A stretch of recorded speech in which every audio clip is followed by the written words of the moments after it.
This morning we'll begin with the reading of Savitri, Book 6, the Book of Fate.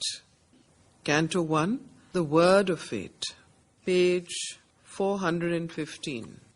In silent bounds, bordering the mortal's plain, crossing a wide expanse of brilliant peace, Narad, the heavenly sage from paradise, came chanting through the large and lustrous air, attracted by the golden summer earth that lay beneath him like a glowing bowl tilted upon a table of the gods, turning as if moved round by an unseen hand to catch the warmth and blaze of a small sun.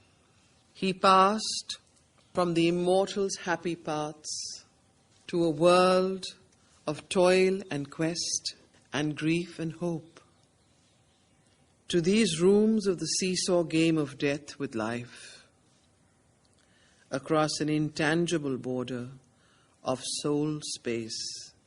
He passed from mind into material things, amid the inventions of the inconscious self and the workings of a blind somnambulist force. Below him circling burned the myriad suns. He bore the ripples of the etheric sea. A primal air brought the first joy of touch. A secret spirit drew its mighty breath, contracting and expanding this huge world.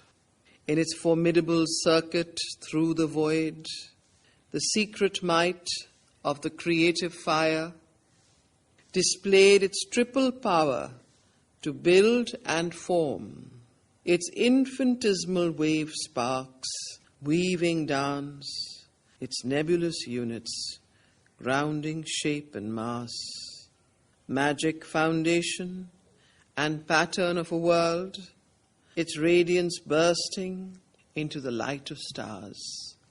He felt a sap of life, a sap of death, into solid matter's dense communion, plunging, and its obscure oneness of forms he shared with a dumb spirit identity.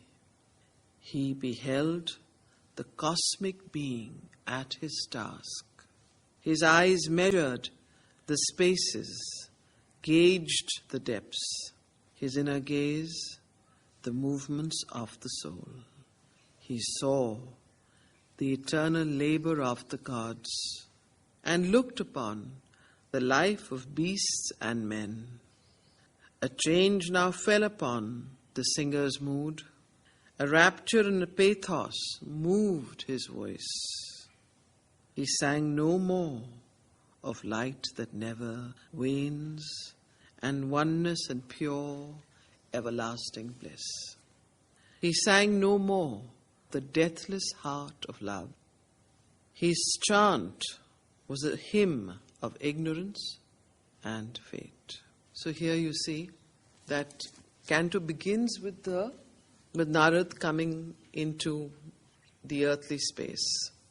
He actually travels down the whole journey, the different layers of consciousness when he passes down from place to place is measured. And he comes with a very bright, happy mood. He sees into the soul of life, the soul of the earth. He understands and feels the grief and pain and joy of earth life.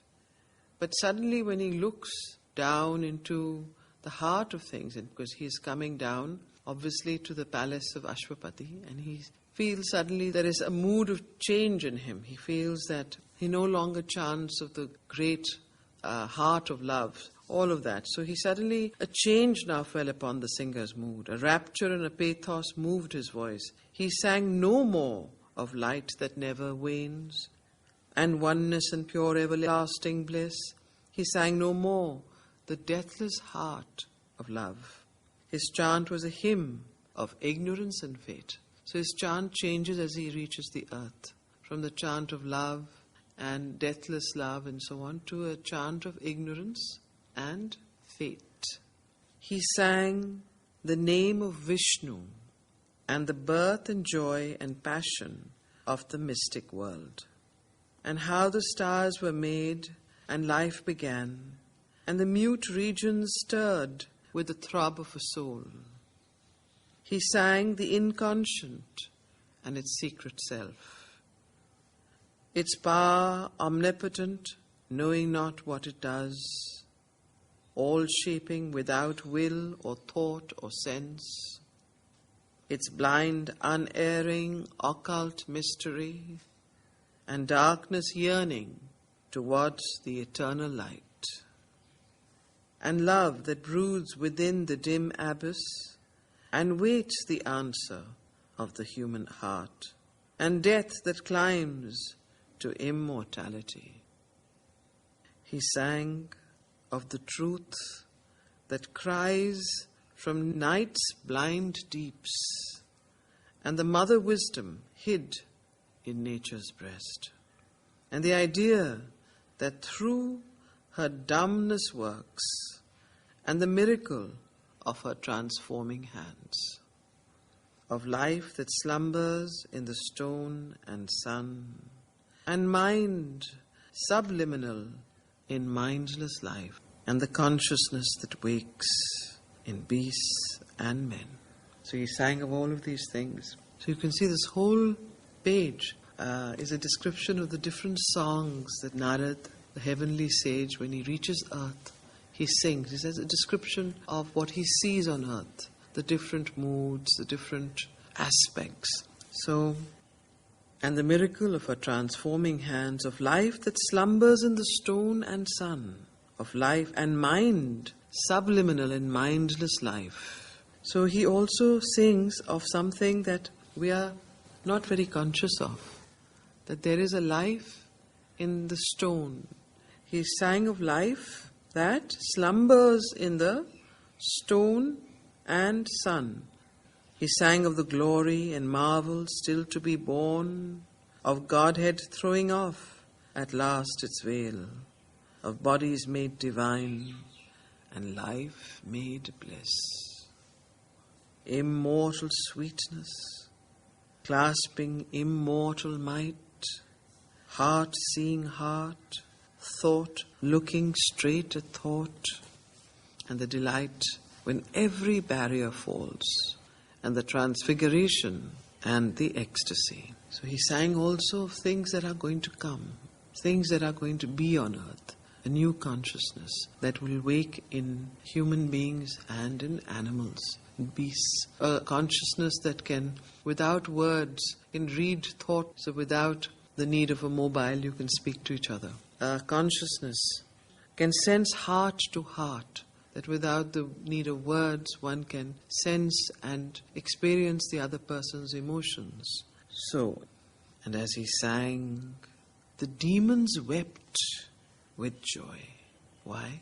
Because in a way, the demons and the asuras are there to wake up man, push him towards this immortal, deathless state.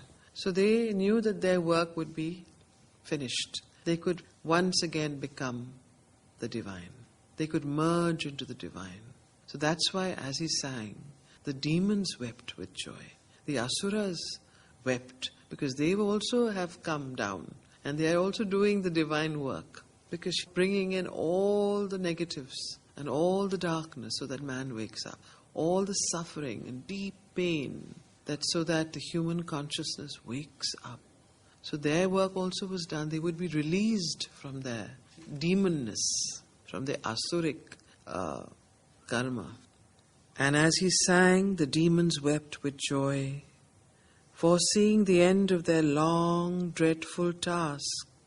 So they could foresee, my work will be done, I don't have to continue. So their bondages would go. And as he sang, the demons wept with joy, foreseeing the end of their long, dreadful task, and the defeat for which they hoped in vain. So even, and that they would be defeated. Who would be defeated? the asuras, the demons. And they hoped, for which they hoped in vain. They were hoping and hoping that one day the divine powers, the divine Shakti will come and defeat us so that we can be released from this terrible karma that we have to go through, and we can go and merge back into the divine. So that is why these beautiful words, see how wonderfully Sri Aurobindo has described the whole of creation, the depth. That's why the mother says there is no evil in the world, there is no badness in the world. Only things are not put in their right place. That is why she was so much, she was not at all into saying this is good, this is bad, into all the human notions of good and bad. Because she saw they were all there, they're here for a purpose. And so therefore the whole view of life changes. And see how wise Narada is. He's singing of this, he's seeing this. And when he comes down to earth, they all weep with joy. The demons weep with joy. Now, can you imagine this poetry? In your life, have you heard anything like this? In the most beautiful metric, iambic pentameter. So, and glad release from their self-chosen doom. Note the words that they have chosen. And glad release from their self-chosen doom, and return into the one from whom they came. He who has conquered the immortal seats came down to men on earth, the man divine. As darts a lightning streak, a glory fell, nearing until the rapt eyes of the sage looked out from luminous cloud and strangely limbed, his face a beautiful mask of antique joy, appearing in light, descended where arose King Ashwapati's palace to the winds in Madra, flowering up in delicate stone. So here is then he says, this man divine who has conquered the immortal seats, Narad, they are referring to, came down to earth, to men on earth, the man divine. There welcomed him the sage and thoughtful king. At his side, a creature beautiful, passionate, wise, aspiring like a sacrificial flame, skyward from its earth seat through luminous air, queen-browed, the human mother of Savitri. So as Narad descends down into the earth atmosphere, and you can see his light, his face limned with light and with beautiful antique joy, that joy that does not ever age. And he comes down into the palace of Ashwapati, and there is seated the Queen Mother, Savitri's mother, and King Ashwapati. There, for an hour, untouched by the earth's siege, they ceased from common life and care and sat inclining to the high and rhythmic voice, while in his measured chant the heavenly seer spoke of the toils of men and what the gods strive for on earth, and joy that throbs behind the marvel and the mystery of pain. He sang to them of the lotus heart of love, with all its 1,000 luminous buds of truth, which quivering sleeps veiled by apparent things. It trembles at each touch, it strives to wake, and one day it shall hear a blissful voice, and in the garden of the spouse shall bloom, when she is seized by her discovered Lord. A mighty, shuddering coil of ecstasy crept through the deep heart of the universe. Out of her matter stupor, her mind's dreams, she woke. She looked upon God's unveiled face. Even as he sang and rapture stole through earth-time, and caught the heavens, came with a call of hooves, as of a swift heart hastening, Savitri. As he sang, Savitri is returning in her chariot. Her radiant tread glimmered across the floor, a happy wonder in her fathomless gaze. Changed by the halo of her love she came, her eyes rich with a shining mist of joy, as one who comes from a heavenly embassy, discharging the proud mission of her heart, one carrying the sanction of the gods to her love and its luminous eternity. She stood before her mighty Father's throne, and eager for beauty on discovered earth, transformed anew in her heart's miracle light, saw like a rose of marvel, worshipping the fire-tinged sweetness of the Son of Heaven. He flung on her his vast immortal look, his inner gaze surrounded her with its light, and reining back knowledge from his immortal lips, he cried to her, "Who is this that comes, the bride, the flame-born, and round her illumined head, pouring their lights her hymeneal pomps, move flashing about her? From what green glimmer of glades, retreating into dewy silences, or half-seen verge of waters moon-betrayed, bringest thou this glory of enchanted eyes? Earth has gold-hued expanses, shadowy hills that cowl their dreaming phantom heads in night, and guarded in a cloistral joy of woods, screened banks sank down into felicity, seized by the curved, incessant yearning hands and ripple passion of the upgazing stream. Amid cool-lipped murmurs of its pure embrace, they lose their souls on beds of trembling reeds, and all these are mysterious presences in which some spirit's immortal bliss is felt, and they betray the earth-born heart to joy. There hast thou paused, and marvelling born eyes, unknown, or heard a voice that forced thy life to strain its rapture through thy listening soul.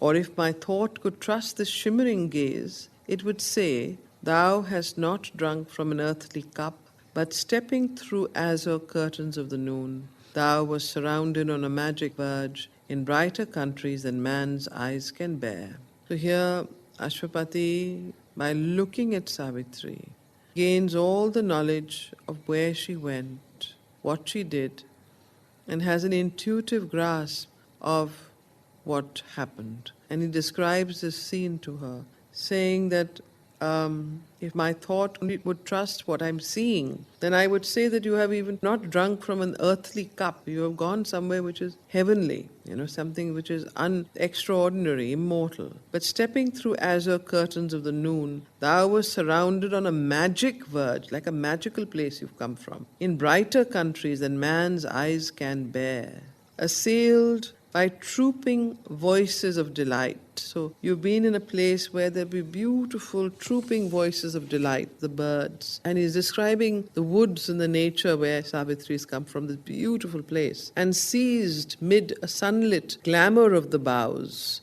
in fairy woods led down the gleaming slopes of Gandhamadan, where the Apsaras roam. So it's almost like you've been to a place where these celestial beings, Apsaras, they're roaming. So Ashwapati is able to just tell her all this by looking at her. Your limbs, he tells Savitri, thy limbs have shared the sports which none has seen, and in God haunts thy human footsteps strayed, thy mortal bosom quivered with God's speech, and thy soul answered to a word unknown. What feet of God, what ravishing flutes of heaven, have thrilled high melodies round, from near and far, approaching through the soft and revelling air, which still surprised thou hearest. They have fed thy silence on some red, strange ecstasied fruit, and thou hast trod the dim moon peaks of bliss.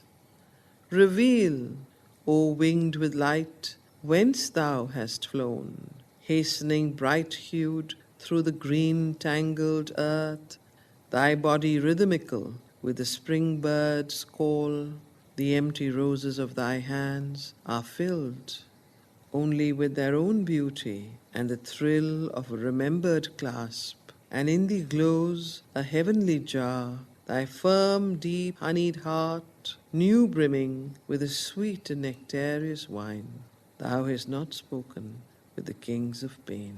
So here he describes Savitri. An amazing description. And he says, it seems that you have not as yet experienced, you have not yet met the kings of pain, those authors that cause pain. You've been so far in places where you've only seen in fairy glades and beautiful surroundings had the joy, the brightness of light. But the darkness of pain has not touched you yet.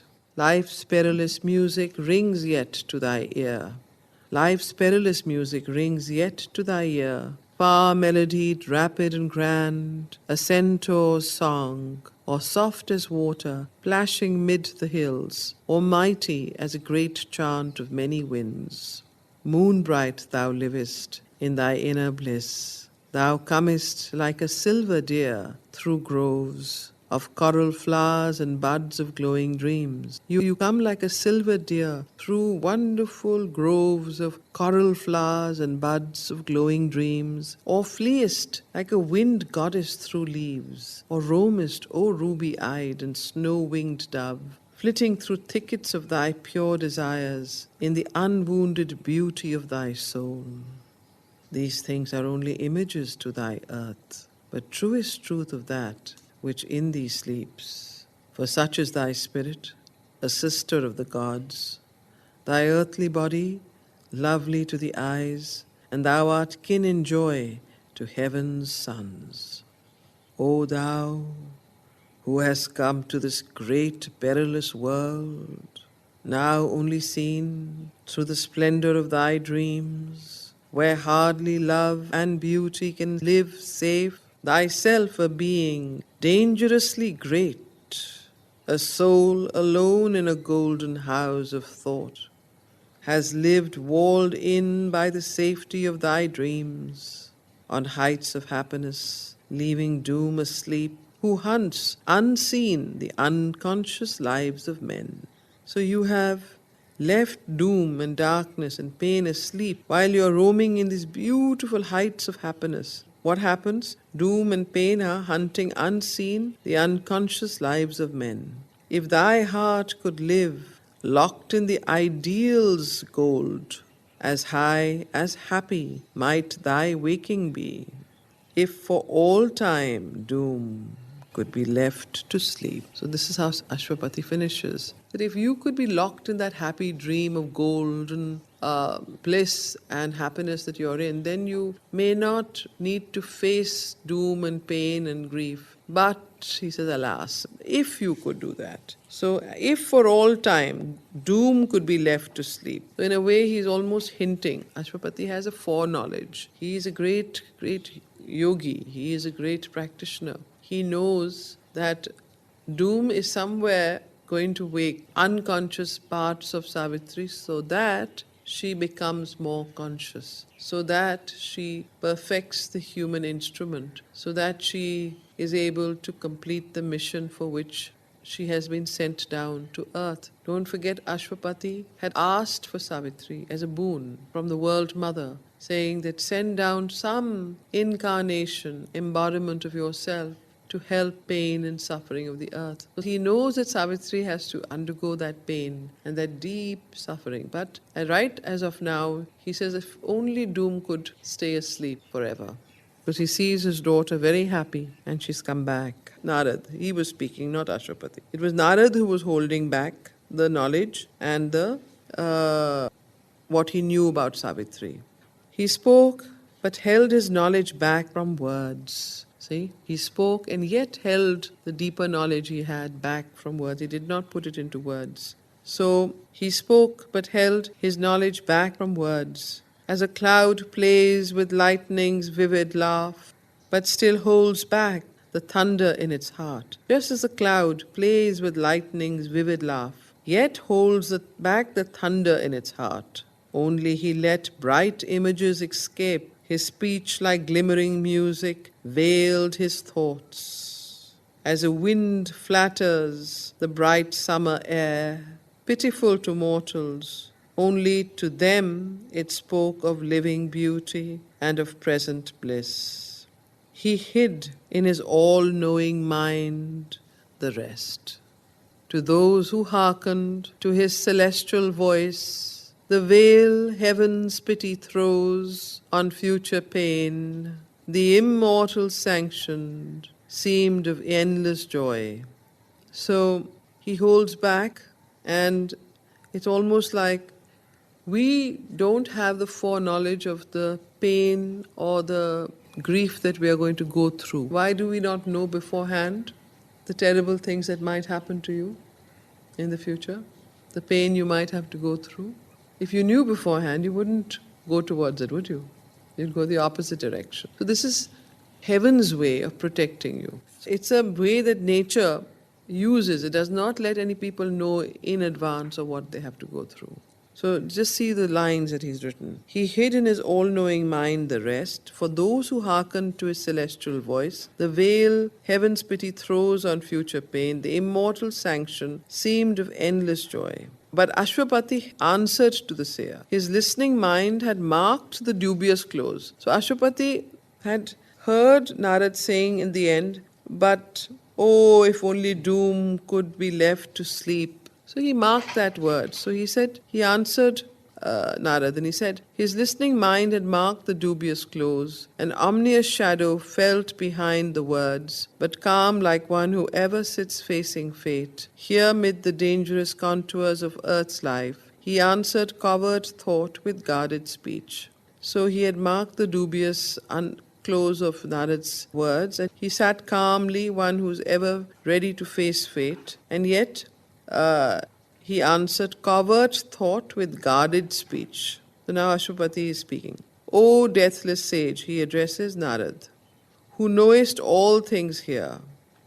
If I could read by the ray of my own wish, through the carved shield of symbol images, which thou hast thrown before thy heavenly mind, I might see the steps of a young godlike life, happily beginning luminous-eyed on earth, between the unknowable and the unseen.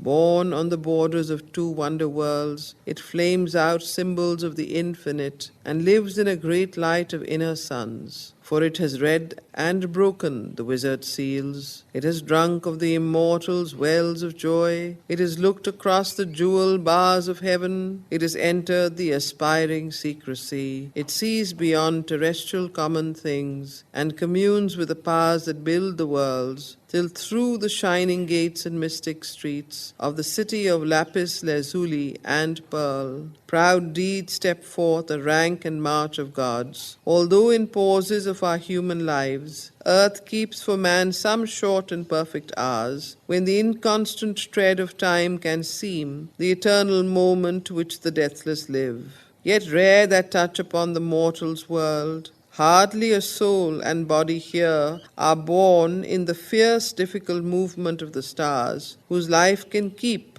the paradisal note.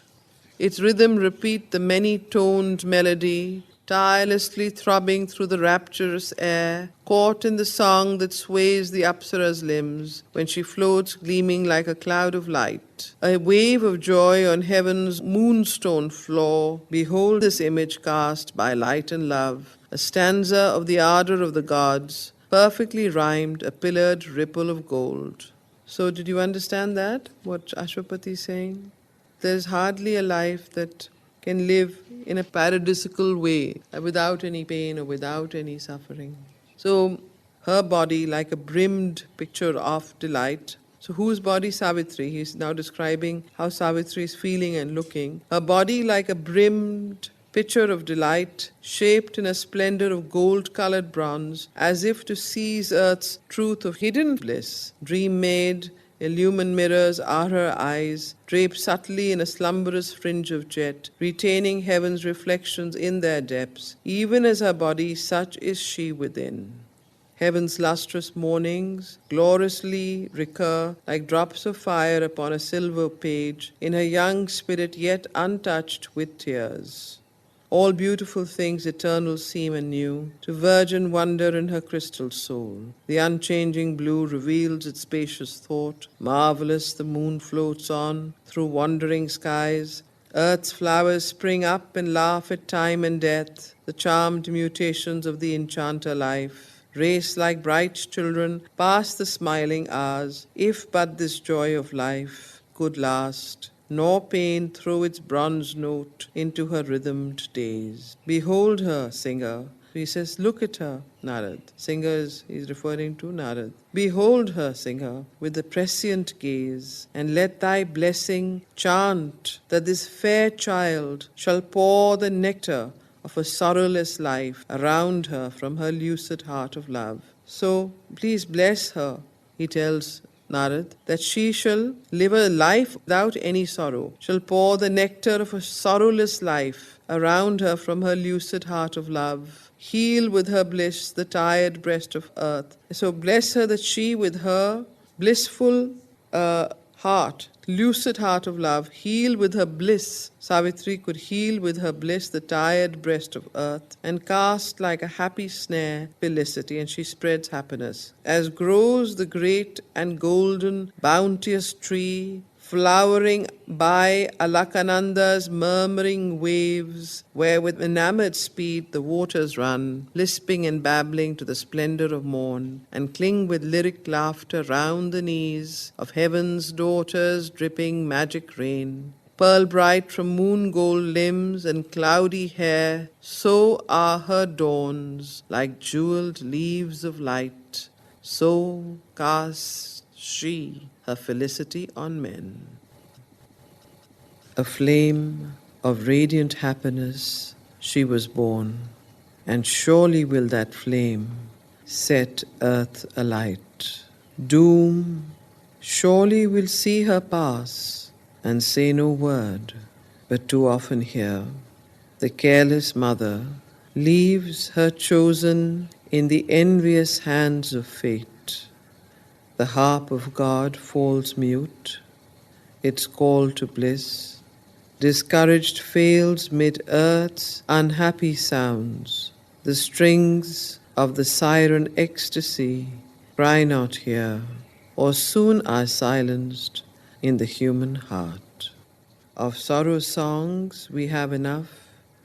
Bid once her glad and griefless days bring heaven here. Or must fire always test the great of soul along the dreadful causeway of the gods, armored with love and faith and sacred joy, a traveler to the Eternal's house, once let unwounded pass a mortal life? But Narad answered not. So he asked that once let unwounded life go by. Does fire and pain and grief have to, does everybody who is great of soul have to go through it? So Ashwapati is pleading with Narad, the sage. He knows, as I said, he has a premonition. And he's pleading, saying that, can you not just let her pass by, not let this horrible destiny and pain and suffering that I see from my inner sight that will come upon Savitri, let her go by that. But Narad answers him not. He refuses to answer him. Silent he sits. So the last few lines says, or must fire always test the great of soul along the dreadful causeway of the gods, armored with love and faith and sacred joy, a traveler to the Eternal's house, once let unwounded pass a mortal life. So you can see that this is as the fate of mortality. So he asks to let her go by. But Narad answered not. Silent he sat, knowing that words are vain and fate is Lord. He looked into the unseen with seeing eyes, then, dallying with the mortal's ignorance, like one who knows not, questioning, he cried. So first he sees the unseen with his seeing eyes, and then pretends that he doesn't know what has happened and what he has seen. And then, asks Savitri that, what happened? Where did you go? Like one who knows not, he pretends as he doesn't know, and he questions, on what high mission went her hastening wheels? So obviously, Savitri is standing there, Ashwapati is there, Queen Mother is there. On what high mission went her hastening wheels? Whence came she with this glory in her heart, and paradise made visible in her eyes? What sudden god has met? What face supreme? To whom the king? The red Ashoka watched her going forth, which now sees her return. So he's also referring to Dyumatsena. So obviously he's seen everything. Now he's pretending to ask as though he doesn't know. To whom the king, the red Ashoka, watched her going forth, which now sees her return, arisen into an air of flaming dawn, like a bright bird, tired of her lonely branch, to find her own Lord, since to her on earth he came not yet. This sweetness wandered forth, cleaving her way with the beat of her rapid wings. Led by a distant call, her vague swift flight threaded the summer morns and sunlit lands, the happy rest her burdened lashes keep, and these charmed guardian lips hold treasured still. Virgin who comest, perfected by joy, reveal the name thy sudden heart beats learnt. Whom hast thou chosen, kingliest among men? So Narad then turns to Savitri and says, tell us who you have chosen. Reveal the name of the person you met. And Savitri answered with her still, calm voice, as one who speaks beneath the eyes of fate, Father and King. So Savitri answers, turning to her father, Ashwapati, Father and King, I have carried out thy will. One whom I sought, I found in distant lands. I have obeyed my heart. I have heard its call. On the borders of a dreaming wilderness, mid Shalwa's giant hills and brooding woods, in his thatched hermitage, Dyumatsena dwells, blind, exiled, outcast, once a mighty king. The son of Dyumatsena, Satyavan, I have met on the wild forest's lonely verge. My father, I have chosen, this is done. Astonished, all sat silent for a space. So Savitri tells Ashwapati, I have made my choice, and now this matter is closed. Astonished, all sat silent for a space. Then Ashwapati looked within and saw a heavy shadow float above the name, chased by a sudden and stupendous light. So Ashwapati obviously goes within and sees inner kind of revelation of Satyavan's destiny. He sees a heavy shadow above Satyavan's name, but shortly after he also sees a stupendous light. So he looked into his daughter's eyes and spoke, well hast thou done, and I approve thy choice. If this is all, then all is surely well.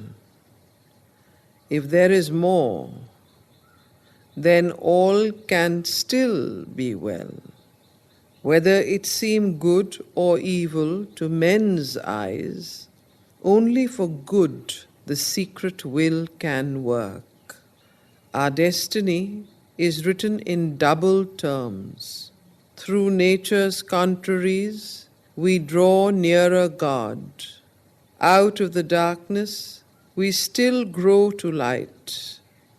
Death is our road to immortality. Cry woe, the world's lost voices wail, yet conquers the eternal good at last. Then might the sage have spoken, but the king in haste broke out and stayed the dangerous word. So Narad was about to speak, no, all is not well. But Ashwapati stopped him because he knew already what was the issue and the problem. And he didn't want Narad to speak those words because in a way when somebody has realized, as Narad, the heavenly sage, says these things, puts it into words, he materializes it, and the formation then becomes unbroken. You cannot then do anything, you can't change it. That is the power of the sage. So Ashwapati didn't want to cast it into stone. He wanted that there may still be an intervention of a higher kind. For that, he had to stop Narad from speaking. So he said, no, don't speak. So, and then he turns to Narad, Ashwapati, and says, O singer of the ultimate ecstasy, lend not a dangerous vision to the blind, because by native right thou hast seen clear. So he says, please don't tell us, don't lend a vision to those who are ignorant, because ignorance sometimes is a great protection. It is a savior. But if you tell those who already don't know, pre-premonition, suppose somebody told you that you're going to die tomorrow, that is not the best thing to live with, no? Especially if you can't take it or understand it. So it is, and you can't even fight it, because somebody like Narad saying it gives it a definite shape. So he says, please don't speak. Impose not on the mortal's tremulous breast the dire ordeal that foreknowledge brings. Demand not now the Godhead in our acts. So please don't demand now the Godhead in our acts. Don't expect us to be like gods, to be able to bear what you have to say. Here are not happy peaks the heaven nymphs roam, or koelas, quails, or Vaikuntha's starry stair. Abrupt, jagged hills only the mighty climb are here where few dare even think to rise. So this is not like Kailash and Vaikuntha, where the brave and the great and the strong can climb. This is, we are mortal, we are on earth, we don't have that strength to be able to go like that. So here are not happy peaks. Heaven nymphs roam, or Kailash, it is spelt in the old-fashioned way, or Kailash or Vaikuntha's starry stair. Abrupt, jagged hills only the mighty climb are here where few dare even think to rise. Far voices call down from the dizzy rocks. Chill, slippery, precipitous are the paths. Too hard the gods are with man's fragile race.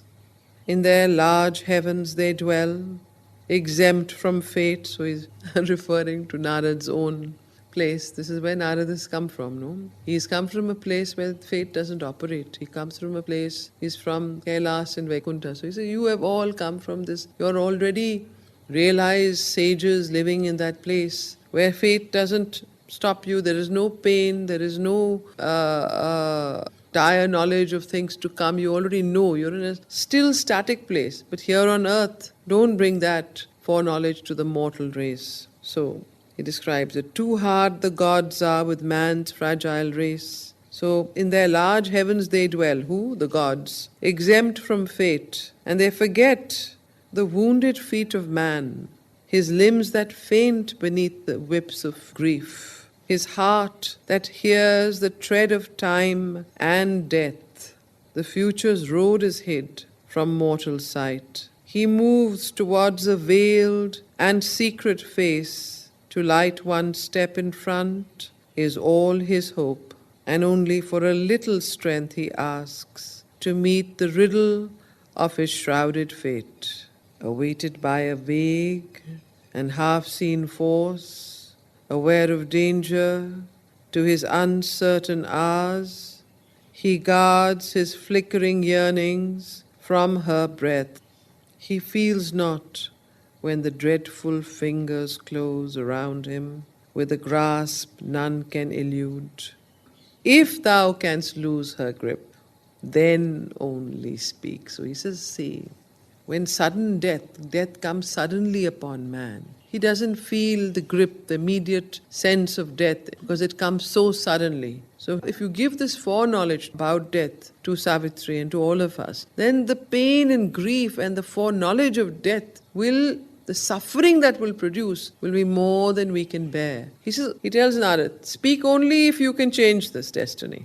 Don't speak if you can't. Ashwapati has already figured out what Narad was about to say, and he tells him very clearly and very beautifully. See the poetry of Sri Aurobindo here, how he writes. He said, if thou canst lose her grip, whose grip?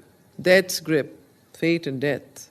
If thou canst lose her grip, then only speak. Otherwise, keep quiet.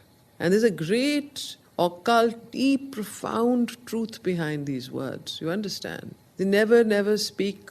Even the mother in Sri Aurobindo, when disciples and sadhaks used to come to them, and mother knew that something adverse might be happening in the future. She sees it. She would never speak about it. And later she would, to somebody or other, said, yes, I knew that. And they would say, but mother, why didn't you say so? She said, no, but if I had said so, then it would have, there was no way of avoiding it. There was a chance that it could have been avoided otherwise. And that's why she also said, if I tell you to do something, you ask me for something, and I give you a specific instruction or a direction, and then you don't follow it, you've read those words, no?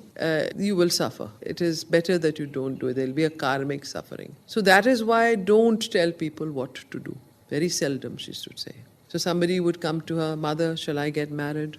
Mother, do you think marriage is for me? Mother, do you think I should do this? Mother, do you think I should go out? And she could see the desire of the man, of the person, deeply, deeply there. And she would say, do what you think is best. And, never give an answer. You understand? So these are very deep karmic, very, very deep spiritual things. That is why Ashwapati stops Narad from speaking, for the same reason. Okay? Narad is telling Savitri is marrying him. One says, I made my choice, and Narad knows that Ashwapati is going to die in a year's time, and Savitri is going to suffer deeply, so he could have avoided that suffering. He was trying to think that if he tells her, maybe she won't marry Satyavan. But Ashwapati knew that Savitri was going to marry Satyavan, so he told Narad, keep quiet. So Ashwapati knows his daughter better than Narad. Narad thought, well, if I say that this is going to happen, maybe Savitri will not marry Satyavan, thinking, he's going to die in a year's time. But in this case, he was trying to, one, shield Savitri from inevitable, terrible suffering if she knew. But what the real question, if he knew that Satyavan is going to die, did he not know that he will not die? He also knew that. You see the light? He was aware. Ashwapati was aware, not Narad. He says very clearly, our destiny is written in double terms, okay? Through nature's contraries, we draw nearer God. Out of the darkness, we still grow to light. Death is our road to immortality. Then Ashwapati is saying, then he says, yet conquers the eternal good at last. Then might the sage have spoken, but the king in haste broke out and stayed the dangerous word. O singer of the ultimate ecstasy, lend not a dangerous vision to the blind. So he knew when she says, I have chosen, I have done. Then Ashwapati looked within and saw a heavy shadow float above the name, chased by a sudden and stupendous light. This is why he says all this. That's Ashwapati. So, if thou canst lose her grip, then only speak. Perhaps from the iron snare there is escape. So he says, if you can change her destiny, can change her fate, then speak. Perhaps, who knows, there is a way out of the iron snare, because you always say the iron hand of fate, right? Not the golden hand of fate, the iron hand. So perhaps there is a way out of the iron snare, there is escape. Our mind perhaps deceives us with its words, and gives the name of doom to our own choice. So Ashwapati is way, way deep and wise and profound in his words. Just see what he's saying. Perhaps you can change fate, he tells Narad. So he also hints that we may think it's doom, and our mind may think, but actually is deceiving us, because we have chosen it. So it's not a doom. You understand how wise Ashwapati is. You have chosen your own destiny. Hinting to Narad, maybe Savitri has chosen this destiny. And we think it's doom, because our mind is unable to comprehend it. So, and gives the name of doom to our own choice. Perhaps the blindness of our will is fate. So, these are all perhaps. He said, and Narad answered not the king. And this time Narad refuses to answer again. So you see how clever Narad is. But now the queen alarmed, the poor queen is standing there listening to this conversation. She's totally alarmed. What are they both talking about? Death and fate and don't speak and all this. So she's totally alarmed, lifted her voice and addresses Narad. O seer, thy bright arrival has been timed to this high moment of a happy life. Then let the speech benign of griefless fears confirm this blight conjunction of two stars. So she says, now that you've arrived at this very happy moment of where Savitri has decided and found the person she wants to marry and wants to live with. So now you speak of all the griefless happiness that will be theirs. Well, Narad is not opening his mouth. So then let the speech benign of griefless fears confirm this blithe conjunction of two stars and sanction joy with thy celestial voice. Here drag not in the peril of our thoughts. Let not our words create the doom they fear. Here is no cause for dread, no chance for grief. So she's in a very wishful state. And she's saying, no, you talk about joy, you talk about how wonderful their life will be, because she knows if Narad speaks, the chances of it happening is very, very, very, very high. Narad will not say it unless it is true. So, here is no cause for dread, no chance for grief. To raise her omnious head and stare at love, a single spirit in a multitude, happy is Satyavan. So she keeps going on about happiness and joy. Happy is Satyavan, mid earthly men, whom Savitri has chosen for her mate, and fortunate the forest hermitage, where, leaving her palace and riches and a throne, my Savitri will dwell and bring in heaven. Then let thy blessing put the immortal seal on these bright lives, unstained felicity, pushing the ominous shadow from their days. Too heavy falls a shadow on man's heart. It dares not be too happy upon earth. So, obviously, Queen Mother has picked up on the nuances of the conversation and says, now you bless them.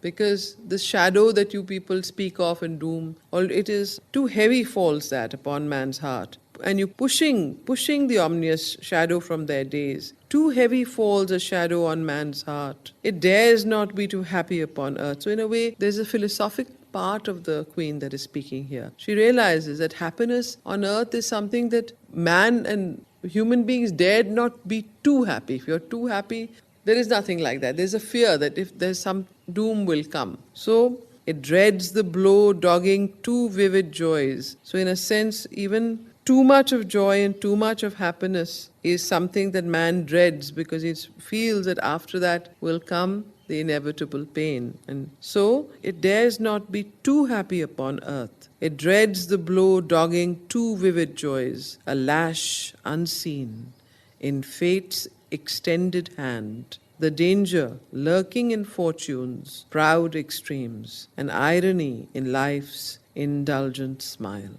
and trembles at the laughter of the gods.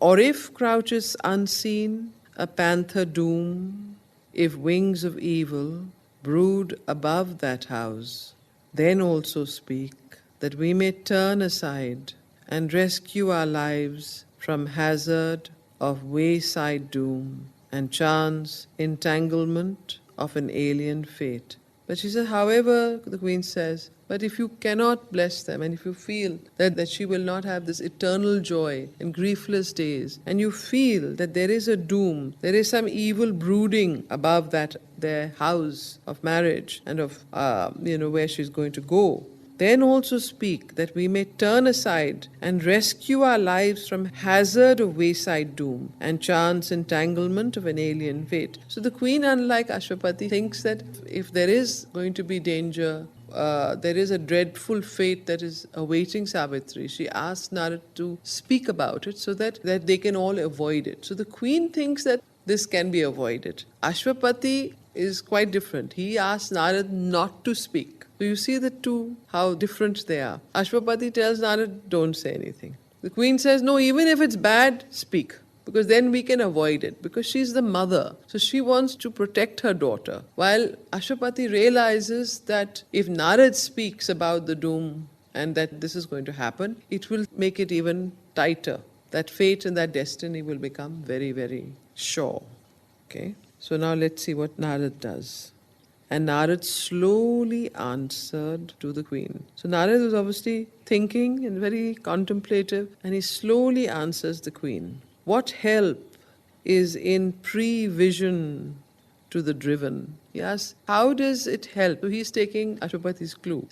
What is the point of having a prevision? For me to tell you what is going to happen. How does it help those who have already decided to go in a particular direction? To the driven means to those who have decided, because he saw Savitri said, this is done. And she said it very calmly. So I made my choice and this is done. So she says, what help is prevision to the driven, to those that have decided? Safe doors, cry opening near, the doomed pass on. So there are safe doors that are right there. Savitri, if she says, I don't marry Satyavan, and goes through the safe door, she's fine. Nothing's going to happen. But the doomed pass on. They leave the safe doors. They continue because they're driven. So see how beautifully Narad answers the queen. I'm going to read it and you understand as much as you can. What help is in prevision to the driven? Safe doors, cry opening near, the doomed pass on. A future knowledge is an added pain, a torturing burden and a fruitless light on the enormous scene that fate has built. The eternal poet, universal mind, has paged each line of his imperial act.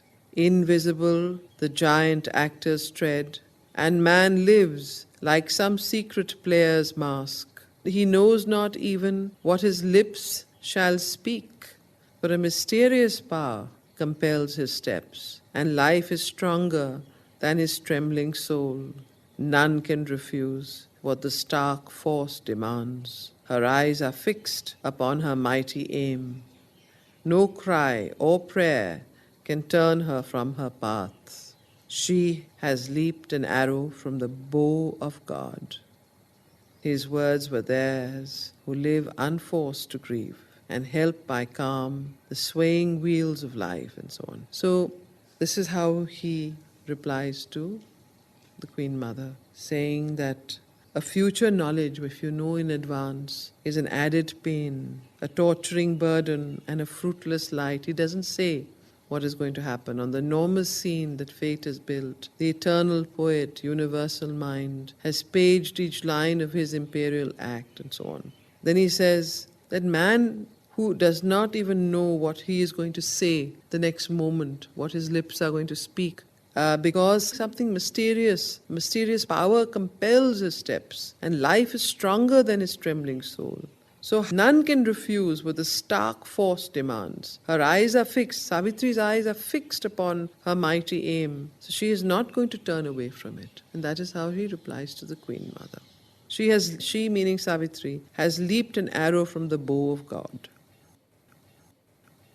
His words were theirs who live unforced to grieve, and help by calm the swaying wheels of life and the long restlessness of transient things, and the trouble and passion of the unquiet world. As though her own bosom were pierced, the mother saw the ancient human sentence strike her child, her sweetness that deserved another fate, only a larger measure given of tears, aspiring to the nature of the gods, a mind proof armored, mailed in mighty thoughts, a will entire couchant behind wisdom's shield, though to still heavens of knowledge she had risen, though calm and wise and Ashwapati's queen, human was she still, and opened her doors to grief. So she realizes after Narad answers her the fate that Savitri has in store for her. She realizes that there is no way out and that Savitri must face death and doom. And even though she is wise and Ashwapati's queen and calm, yet her human suffering, grief comes out. Human was she still and opened her doors to grief. The stony-eyed injustice she accused, of the marble godhead of inflexible law, nor sought the strength extreme adversity brings to lives that stand erect and front the world bar. Her heart appealed against the impartial judge, taxed with perversity the impersonal one. Her tranquil spirit she called not to her aid, but is a common man beneath his load, grows faint and breathes his pain in ignorant words. So now she arraigned the world's impassive will. She is full of grief. She allows herself to express that. She asked Narad, what stealthy doom, what darkness, which is stealthy means hidden. It comes slowly and quietly without anyone knowing. What stealthy doom has crept across her path, across Savitri's path? She's saying, so what stealthy doom has crept across her path? Emerging from the dark forest's sullen heart, what evil thing stood smiling by the way and wore the beauty of the Shalwa boy? So what is this evil thing that has stood smiling by the way and taken the form of Satyavan? Perhaps he came an enemy from her past, armed with a hidden force of ancient wrongs, himself unknowing. So this is a very important, in a strange way, the Queen Mother is alluding to a very interesting thing, karmic thing that happens. Often people come in our lives and bring terrible suffering and doom, and often we don't understand why this person has a particular role. So she says, perhaps this is something from her past. Perhaps he came an enemy from her past, armed with a hidden force of ancient wrongs, himself unknowing, and seized her unknown. So he himself unknowing that this is what he's doing. Here dreadfully entangled love and hate. Here love and hate are dreadfully entangled, means mixed up. Meet us blind wanderers mid the perils of time. Our days are links of a disastrous chain. Necessity avenges casual steps. Old cruelties come back unrecognized. The gods make use of our forgotten deeds. Yet all in vain the bitter law was made. Our own minds are the justicers of doom. For nothing here have we learned, but still repeat our stark misuse of self and others' souls. There are dire alchemies of the human heart, and fallen from his ethereal element, love darkens to the spirit of nether gods. The dreadful angel, angry with his joys, woundingly sweet he cannot yet forego, is pitiless to the soul, his gaze disarmed. He visits with his own pangs his quivering prey, forcing us to cling enamored to his grip, as if in love with our own agony. So love is a darkened spirit in the world, in this nether world. So love darkens to the spirit of nether gods here. This is one poignant misery in the world. And grief has other lassos for our life. Our sympathies become our torturers. Our sympathies become our torturers. Strength have I, my own punishment to bear, knowing it just, but on this earth perplexed, smitten in the sorrow of scourged and helpless things. Often it feigns to meet other suffering eyes. We are not as the gods who know not grief, and look impassive on a suffering world. Calm they gaze down on the little human scene, and the short-lived passion crossing mortal hearts. An ancient tale of woe can move us still. So we are not like the gods. An ancient tale, an old story of grief and woe can move us still, can make us very unhappy and grieve. Calm they gaze down on the list. The gods don't care. They have no feelings, no emotions. Calm they gaze down on the little human scene, and the short-lived passion crossing mortal hearts. An ancient tale of woe can move us still. We keep the ache of breasts that breathe no more. So we keep the ache of breasts that breathe no more. So we remember those we have loved, even though they have died. However, gods don't care. We are shaken by the sight of human pain. So if we see human pain in front of us, we are shaken by the sight of human pain and share the miseries that others feel. Ours not the passionless lids that cannot age. So here in the overmind, all the gods, they are firstly ageless. Secondly, they have no such emotions and kind of grief and pain. They're impassive and calm and indifferent. We are not like those gods. We share the human pain of others. We share the miseries that others feel. We age, we die, and yet we remember those we have loved who are dead, and so on. Ours not the passionless lids that cannot age. Too hard for us is heaven's indifference. Our own tragedies are not enough for us.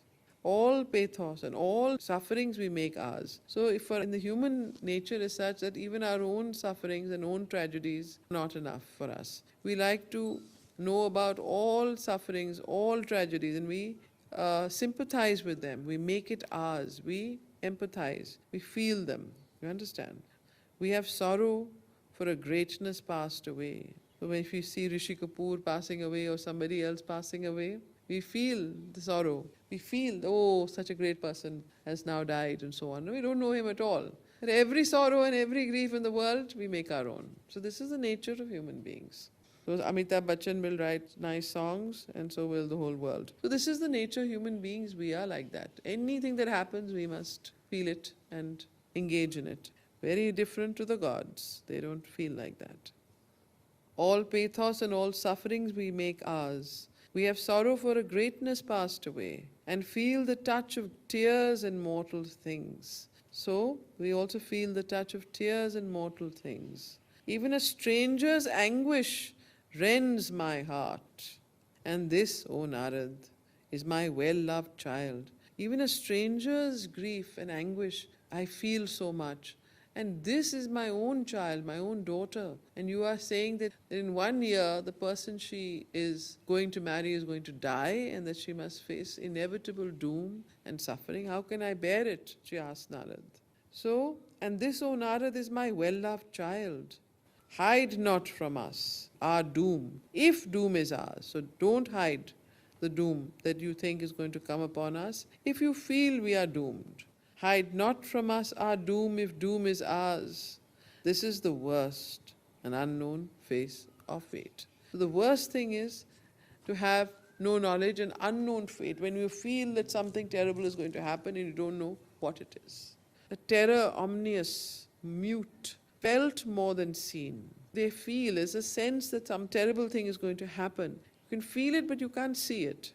Behind our seat by day, our couch by night. And this terror, omnious, this kind of omnious dread is all the time with us. It is because you have said something like this now, it will lurk with us. It will stay with us. Seat by day, our couch by night. Even when we're sleeping, we will think about this. A fate lurking in the shadow of our hearts. The anguish of the unseen that waits to strike. To know is best, however hard to bear. So she finishes speaking by the last sentence. She tells Narad, don't keep this doom, this dread, this thing that you are trying to hide from us, because it is better to know, however difficult it is to bear. To know is best, however hard to bear. Then cried the sage. So after Narad heard Queen Mother, Savitri's mother, cry out like this, then he replied, forcing to steal the will of Savitri. His words set free the spring of cosmic fate. So now that she pushed him to speak, she speaks. And when he speaks, his words set free the spring of cosmic fate. That means that fate has now become irrevocable.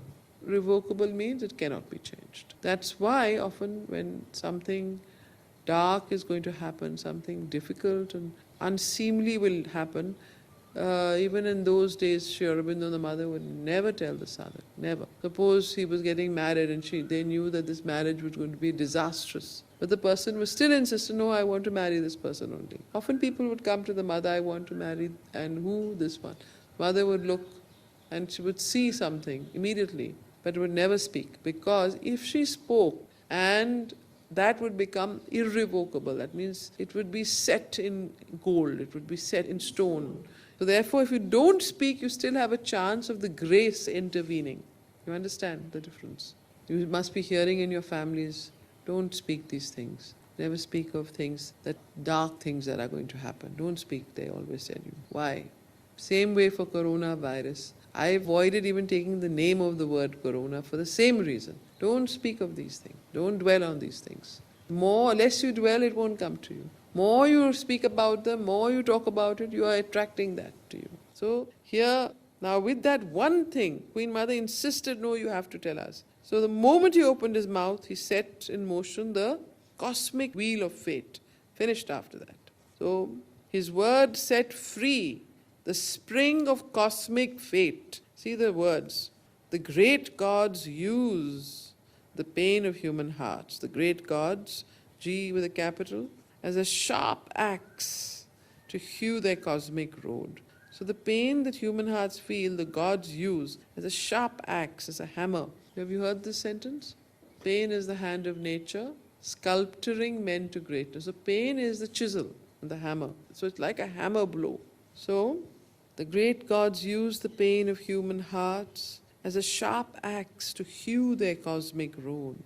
They squander lavishly men's blood and tears. So you see all these people dying, men's blood and tears. Happily, no problem. 1,000, 1,500, 10,000 dying, 100,000 dying, no problem. Lavishly they go through it. Because they have a reason why they are doing this. There's a high reason, high fate that functions in this world which we are unconscious of. And they have no qualms about taking human life and spilling blood. So, we are only the ones who are crying and mourning. So, Narad says, they squander lavishly men's blood and tears. Tears also. The more you cry, the happier they are. So, keep crying. Because if you don't cry and you don't feel pain, you won't grow. You will stay where you are, you will remain ignorant, and there will be no growth. So they love to almost hurt you so that you grow. This is how fate works, no? They squander lavishly men's blood and tears for a moment's purpose in their fateful work. So they don't care whether you are hurt, unhappy, cry, nothing. They have to continue and accomplish the fate for which you have come on earth, right? So don't you step on ants every day? Do you watch around and see where the ant is and you walk this way, that way? How many ants do you kill with your feet? How often are you in a hurry? So, don't worry. Now don't all of you start looking down. And just imagine yourself like a little ant. One less ant or one more ant won't harm him. But yet, there's a difference, that there is a psychic being. If your psychic being is forward, and if your fate and your destiny, if you're conscious, like you say, no, when I'm conscious, I don't do it. If you are a conscious ant, nobody will be able to harm you. That is the difference. Like you are conscious and you don't harm the ant, no? You step that way. The same way, if you become a conscious ant, nobody can harm you. But to become conscious, you have to get harmed. You understand? How do you explain that? To become conscious, you have to get hurt. You have to feel pain. You have to suffer. Why? Otherwise, how will you become conscious? So now you remember whether you want to be a conscious ant or an unconscious ant. Okay? You have a choice. So all of you imagine yourself like little ants. So this is how it is. Okay? This cosmic nature's balance is not ours, nor the mystic measure of her need and use. So this cosmic nature's balance is not ours, nor the mystic measure of her need and use. A single word lets loose vast agencies. A single word. What is the single word that lets loose vast agencies? The word of Narad, that this day beginning, Satyavan must die. A casual act determines the world's fate. So now he set free destiny in that hour. So who is he? Narad. So now, like the great gods that set free the spring of cosmic fate, he sets free in that utterance destiny of Savitri and the destiny of the earth. So Narad says, the truth thou hast claimed, I give to thee that truth.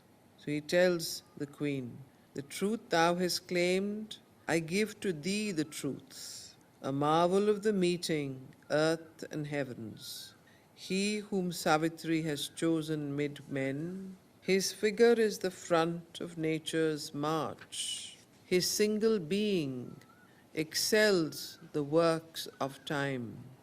As sapphire cutting from the sleep of heaven, delightful is the soul of Satyavan, a ray out of the rapturous infinite, a silence waking to a hymn of joy. A divinity and kingliness gird his brow. His eyes keep a memory from a world of bliss, as brilliant as a lonely moon in heaven, gentle like the sweet bud that spring desires, pure like a stream that kisses silent banks. He takes with bright surprise spirit and sense, a living knot of golden paradise. A blue immense he leans to the longing world, time's joy borrowed out of eternity, a star of splendor or a rose of bliss. In him, soul and nature, equal presences, balance and fuse in a wide harmony. The happy in their bright ether have not hearts more sweet and true than this of mortal make, that takes all joy as the world's native gift, and to all gives joy as the world's natural right. His speech carries a light of inner truth and a large-eyed communion with the power in common things has made veilless his mind, a seer in earth shapes of garbless deity, a tranquil breath of sky, windless and still, watching the world like a mind of unplumed thought, a silent space, musing and luminous, uncovered by the morning to delight, a green tangle of trees upon a happy hill, made into a murmuring nest by southern winds. These are his images and parallels, his kin in beauty and in depth his peers. A will to climb lifts a delight to live, heaven's height, companion of earth beauty's charm, an aspiration to the immortal's air, lain on the lap of mortal ecstasy. His sweetness and his joy attract all hearts to live with his own in a glad tenancy. His strength is like a tower built to reach heaven, a Godhead quarried from the stones of life. O loss if death into its elements, O loss if death into its elements, of which his gracious envelope was built, shatter this vase before it breathes its sweets, as if earth could not keep too long from heaven a treasure thus unique loaned by the gods. So this is Narad's description of Satyavan. He says, oh, great loss it would be if death were to take Satyavan before he could share his sweetness and his wisdom and his divinity on earth. So it's a great description of who Satyavan is, a being so rare, of so divine a make. In one brief year, when this bright hour flies back and perches careless on a branch of time, this sovereign glory ends, heaven lent to earth. This splendor vanishes from the mortal sky. Heaven's greatness came, but was too great to stay.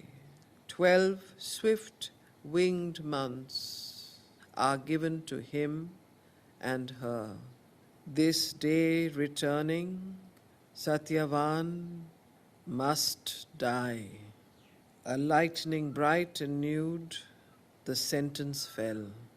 But the queen cried, vain then can be heaven's grace. Heaven mocks us with the brilliance of its gifts. For death is a cup-bearer of the wine of too brief joy, held up to mortal lips. for a passionate moment by the careless gods. But I reject the grace and the mockery. Mounting thy car, go forth, O Savitri, and travel once more through the peopled lands. So the Queen Mother rejects this grace that Narad has spoke about, which is the grace of Satyavan's presence on earth and who he is and what he represents, and the marriage or the communion with Savitri. She says, I reject this mockery and grace. And she tells Savitri, climb back into your chariot and go once again into the world and find a new companion for yourself. One that is not going to be dead in a year's time. One that is not going to be a mockery of heaven against us. Alas, in the green gladness of the woods, thy heart has stooped to a misleading call. Choose once again and leave this fated head. Death is the gardener of this wonder tree. Love's sweetness sleeps in his pale marble hand. So Queen Mother very clearly admonishes Savitri and says that the gardener, what does it do? It nourishes the plant, it waters it, lets it grow, and then it dies. Death is the gardener of this wonder tree. Love's sweetness sleeps in his pale marble hand, advancing in a honeyed line, but closed. A little joy would buy too bitter an end. Plead not thy choice, for death has made it vain. So the Queen Mother clearly tells Savitri, don't now plead your choice, for death has made your choice empty. Thy youth and radiance were not born to lie, a casket void dropped on a careless soil. Your youth and radiance were not born to lie in a casket. In a casket is where they bury dead bodies. Void dropped on a careless soil. A choice less rare may call a happier fate. So there the Queen Mother stops, close inverted commas. So choose something and someone who is less rare, less rarefied, less divine, so that you can call a happier fate. But Savitri answered from her violent heart. Her voice was calm, her face was fixed like steel. Recall the words of Narad when he says, Savitri's will become like steel with these words of mine. So after Narad speaks, and even though the queen answers and tells Savitri, do not persist in your choice. Please choose someone else. Yet Savitri says to her own mother, once my heart chose and chooses not again. The word I have spoken can never be erased. It is written in the record book of God. The truth once uttered from the earth's air effaced, by mind forgotten, sounds immortally forever in the memory of time. Once the dice fall, thrown by the hand of fate, in an eternal moment of the gods, my heart has sealed its troth to Satyavan. Its signature, adverse fate cannot efface. My heart has already sealed itself and given itself to Satyavan, and even adverse fate cannot efface that. Its seal, not fate, nor death, nor time dissolve.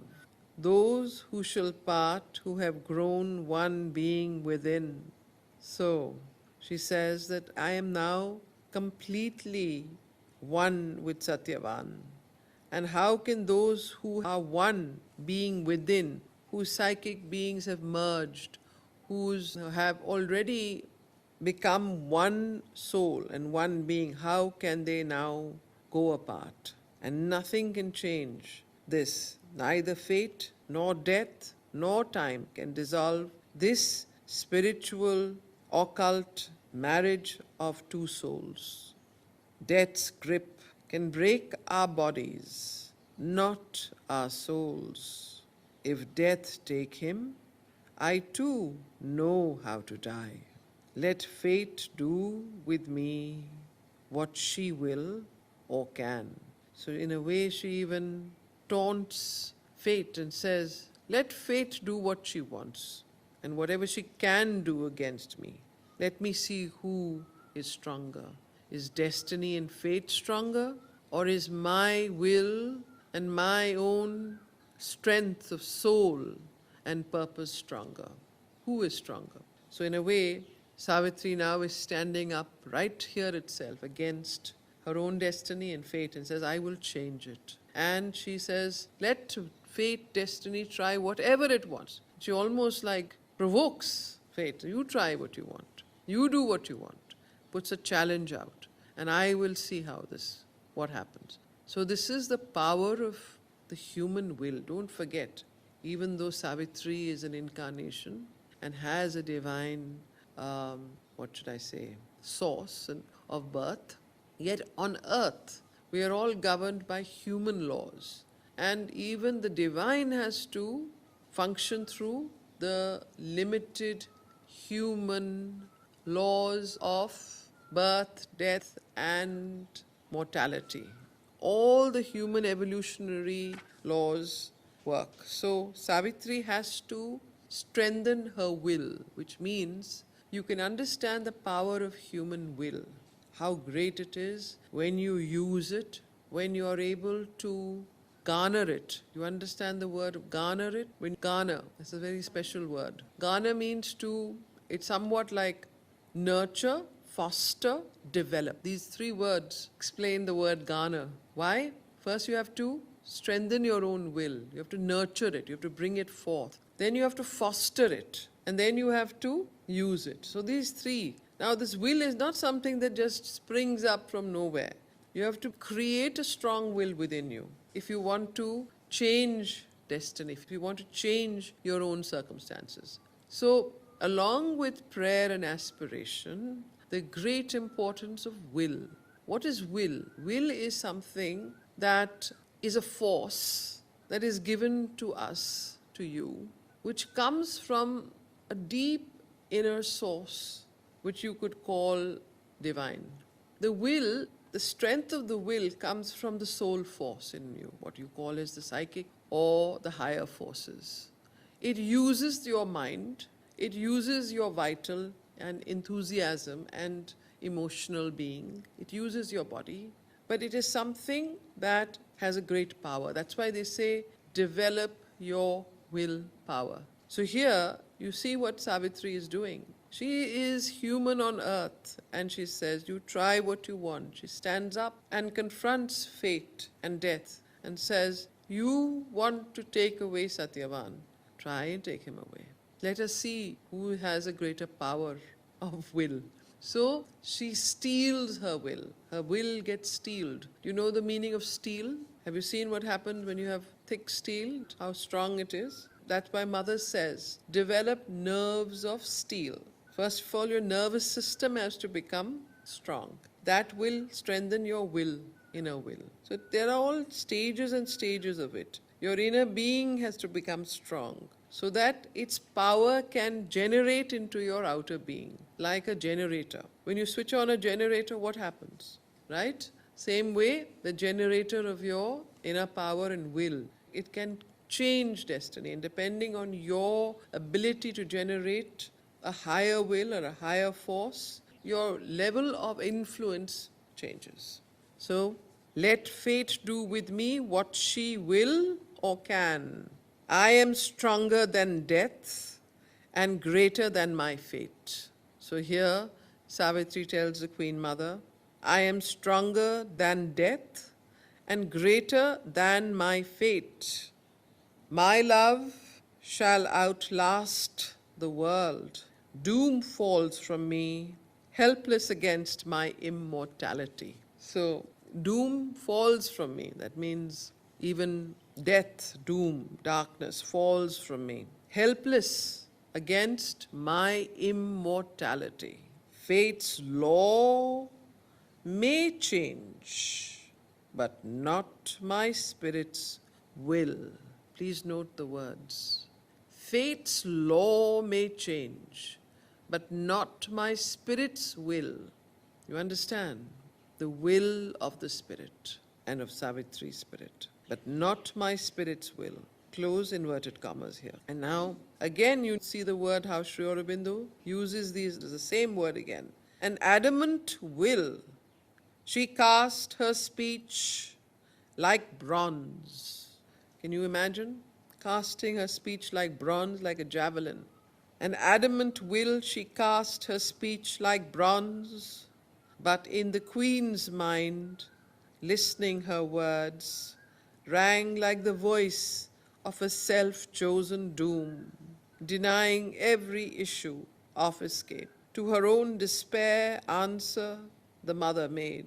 As one she cried, who in a heavy heart labors amid the sobbing of her hopes, to wake a note of help from sadder strings.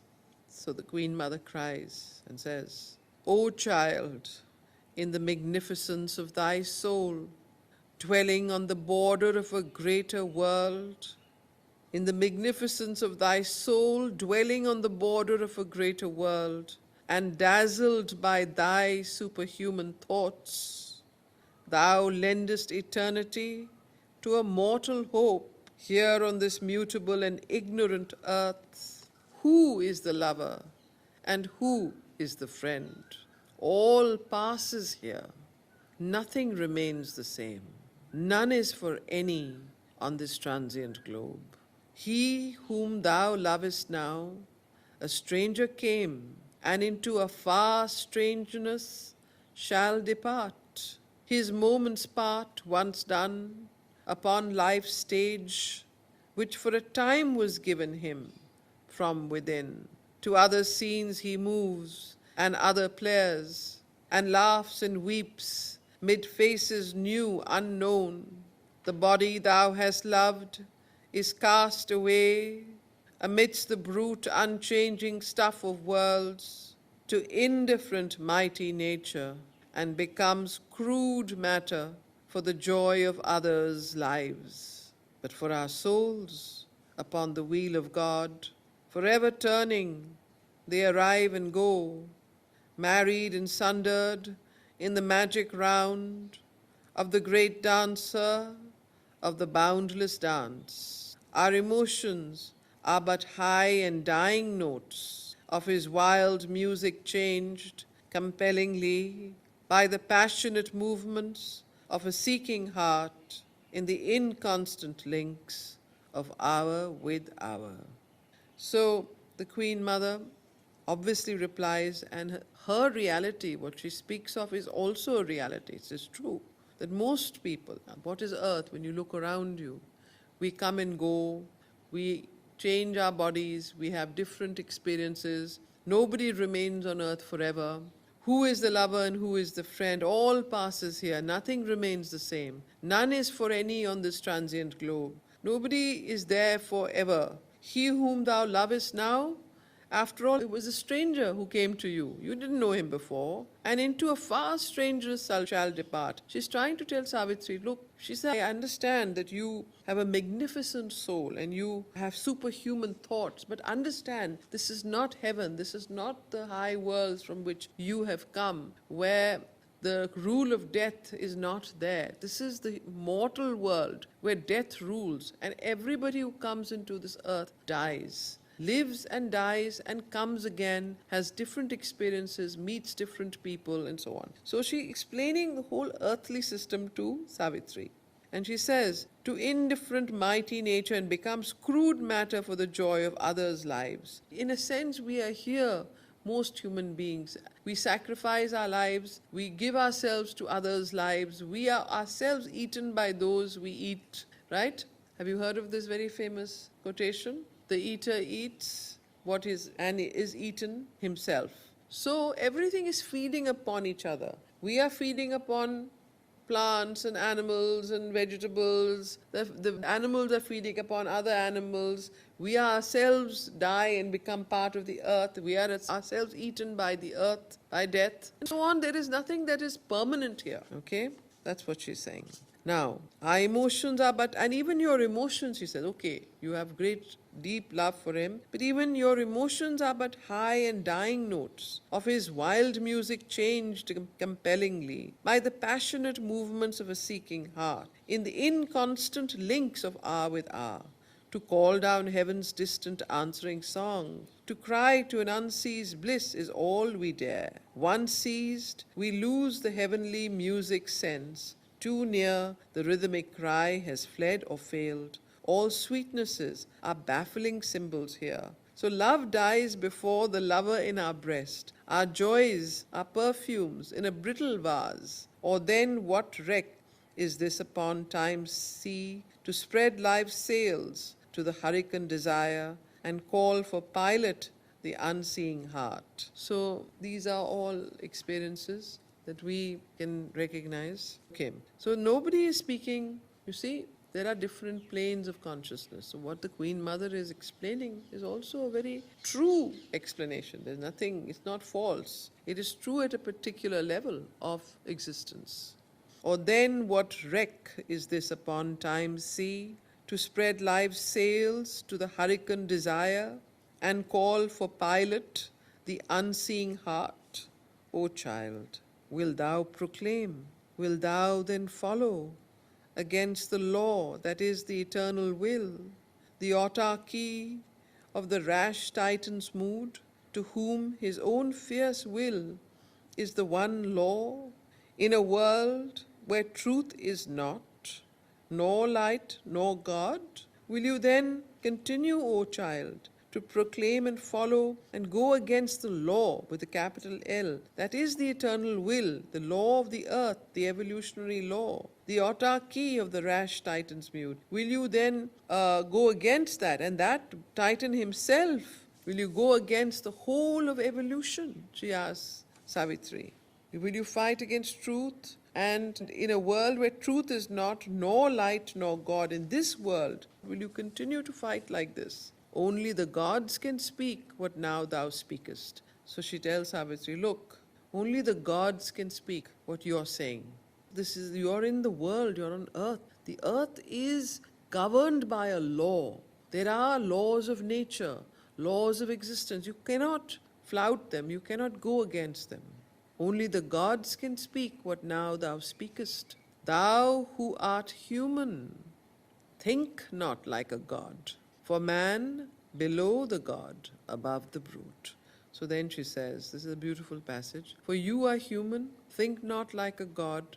For humanity is below the gods and above the brute, above the animals. What is man? He is the intermediary layer between the gods and the animal world. So man below the god, above the brute, is given the calm reason as his guide. He is not driven by an unthinking will, as are the actions of the bird and beast. He is not moved by stark necessity, like the senseless motion of inconscient things. The giants and the titans' furious march climbs to usurp the kingdoms of the gods, or skirts the demon magnitudes of hell. In the unreflecting passion of their hearts, they dash their lives against the eternal law, and fall and break by their own violent mass. So don't become like the titans and the asuras who, in the unreflecting passion of their hearts, because they're driven by passion, they dash their lives against the eternal law and fall and break by their own violent mass. The middle path is made for thinking man. So what is the path of man? The middle path. The middle path is made for thinking man, to choose his steps by reason's vigilant light, to choose his path among the many paths is given him, for each his difficult goal, hewn out of infinite possibility. Leave not thy goal to follow a beautiful face. Only when thou hast climbed above thy mind and livest in the calm vastness of the One, can love be eternal in the eternal bliss, and love divine replace the human tie. So she says, only when you have climbed above your mind and you live in the calm vastness of the One, she says, only when you are able to get into the consciousness of Satchidanand, which is a Brahmic consciousness, which is normally got by sages on earth through samadhi. So when you come to that state, only then can you, but as long as you're on earth and you're not in Satchidanand and in that samadhi state, if you are in the material body, you cannot have this. It's not possible. So there is a shrouded law, a hidden law, an austere force. There is a shrouded law, an austere force. It bids thee strengthen thy undying spirit. It offers its severe benignances of work and thought and measured grave delight as steps to climb to God's far secret heights. So she says there is that only through work and thought and through the world's path can one climb. So even if one wants to climb to that plane of Satchidanand, it has to be done through a yogic process of work and thought and measured grave delight as steps to climb to God's far secret heights. Then is our life a tranquil pilgrimage, each year a mile upon the heavenly way, each dawn opens into a larger light. Thy acts are thy helpers, all events are signs. Waking and sleep are opportunities given to thee by an immortal power. So canst thou raise thy pure unvanquished spirit till spread to heaven in a wide vesper calm, indifferent and gentle as the sky, it greatens slowly into timeless peace. So slowly going through the 4 stages of life, going through the works and the world, can you slowly get to this level of greaten slowly into timeless peace. So she says that in the world there is an evolutionary law and an evolutionary method. And if you want to go to this area of Satchidanand, of timeless peace in the world, there is a method to do it. You can't just say like this, what you're doing, that I will do what you want, I will. You can come and tell, like you challenge death and you challenge fate and you challenge time and says, like the way Savitri is doing. She says, no, that doesn't work here. You have to go through the whole, this is our old yogas, our yoga which is even now followed, through all the 4 stages of life. What are the 4 stages of life? Anyone knows? Brahmachari, Grihast, Vanaprastha, and the 4th, Sannyas. So you have to go through. So Queen Mother is speaking from a wisdom, old wisdom. And she's telling Savitri, you can't just jump and say, Arey, now I'm going to do this.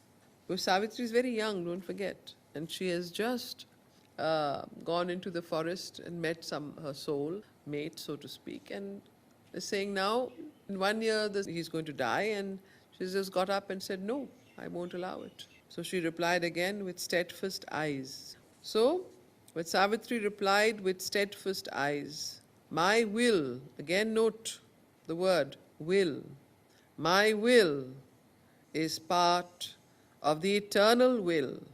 Savitri is conscious. My fate is what my spirit strength can make. She is conscious. My fate is what my spirit strength can bear. My strength is not the Titan's, it is God's. Because the Queen Mother keeps telling her that you are behaving like the Titan. And you know what the Titan is? The giant, the great giant, almost anti-divine, but certainly adamantine, has its own will and its own thing written, So most Titans are great, like Ravana was a Titan, you can say. Great man, but a Titan. So she says, I am not a Ravan here. My strength is not the Titan's, it is God's. I have discovered my glad reality beyond my body, in another's being. I have found the deep, unchanging soul of love. Then how shall I desire a lonely good or slay, aspiring to white vacant peace, the endless hope that made my soul spring forth. Out of its infinite solitude and sleep, my spirit has glimpsed the glory for which it came, the beating of one vast heart in the flame of things. So she says, my spirit has glimpsed the glory for which it came. You see, in that moment when Narad spoke and unlocked the wheels of destiny, in that moment, Savitri's own heart and will, she got to know what she had come on earth for.